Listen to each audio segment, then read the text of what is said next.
Shalom sahabatku, sebelum kita merenungkan kebenaran firman Tuhan di pagi hari ini, mari kita sama-sama berdoa. Tuhan, mengucap syukur ya Bapa atas kebaikan-Mu. Berterima kasih atas anugerah-Mu, kalau kami boleh terus ada sampai saat ini. Bapa, saat ini kami serahkan kehidupan kami ke dalam tangan-Mu. Tolong bimbing setiap kami, dan tuntun setiap kami melalui kebenaran firman-Mu yang akan disampaikan. Biar itu yang menjadi pedoman, dan itu boleh menjadi tuntunan setiap kami ya Bapa. Kuasai hati dan pikiran kami ya Tuhan. Terima kasih Bapa yang baik. Haleluya. Amin.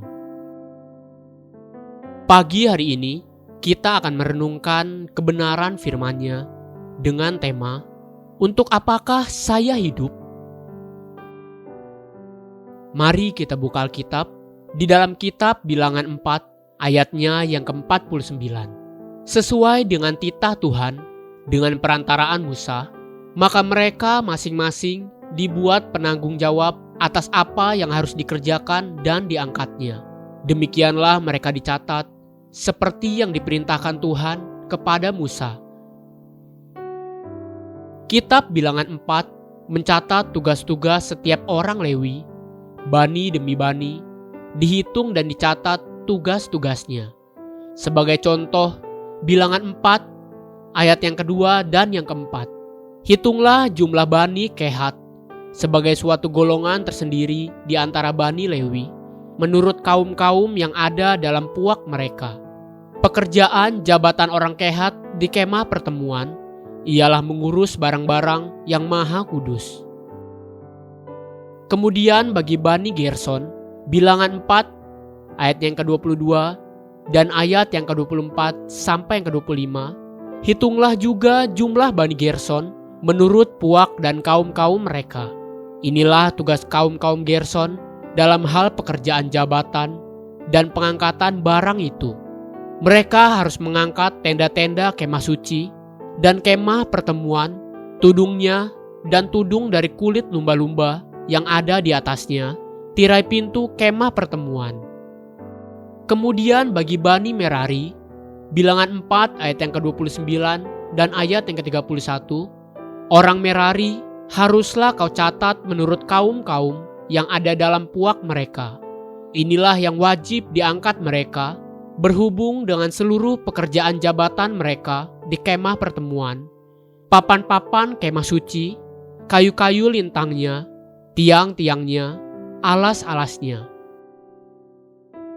Setiap bani demi bani atau kelompok demi kelompok dari suku Lewi, di antara mereka pun Tuhan sendiri telah menetapkan siapa-siapa dan apa yang harus mereka kerjakan. Masing-masing memiliki tugas dan tanggung jawab sendiri. Sekarang, coba kembali perhatikan apa yang Tuhan perintahkan kepada Musa sebagai perkara yang sangat penting untuk dicatat. Bilangan 4 ayatnya yang ke-49. Sesuai dengan titah Tuhan, dengan perantaraan Musa, maka mereka masing-masing dibuat penanggung jawab atas apa yang harus dikerjakan dan diangkatnya. Demikianlah mereka dicatat, seperti yang diperintahkan Tuhan kepada Musa. Ada catatan tentang tugas dan tanggung jawab masing-masing pihak, dan Tuhan perintahkan hal itu kepada Musa, bahkan disebut sebagai sebuah titah Tuhan, agar tugas dan tanggung jawab masing-masing pihak dicatat dan diperhatikan. Jika kita menerapkan atau mengaplikasikan kebenaran ini kepada hidup kita saat ini, setiap kita sesungguhnya memiliki tugas dan tanggung jawab yang Tuhan berikan dan Dia sendiri tetapkan. Dengan titahnya, tugas dan tanggung jawab itu dicatat, diperhatikan oleh Tuhan, bahkan demi agar kita dapat dan mampu menggenapi tugas dan tanggung jawab itulah, maka kita tetap hidup. Coba lihat Bilangan 4 ayatnya yang ke-17 sampai yang ke-20. Tuhan berfirman kepada Musa dan Harun, perhatikanlah supaya puak Kehat dan kaum-kaumnya jangan musnah binasa dari tengah-tengah orang Lewi.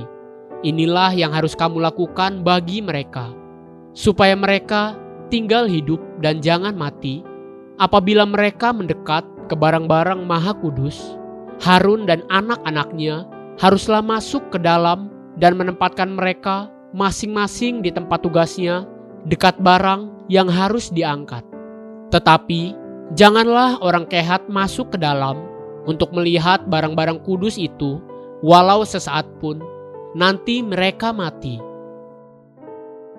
Jadi, ada peraturan dan ketetapan Tuhan yang dibuat demi untuk menjaga agar Bani Kehat tetap dapat hidup dan tidak mati di hadapan Tuhan, yaitu Bani Kehat harus hidup tertib agar mampu mengerjakan apa-apa yang Tuhan telah tugaskan.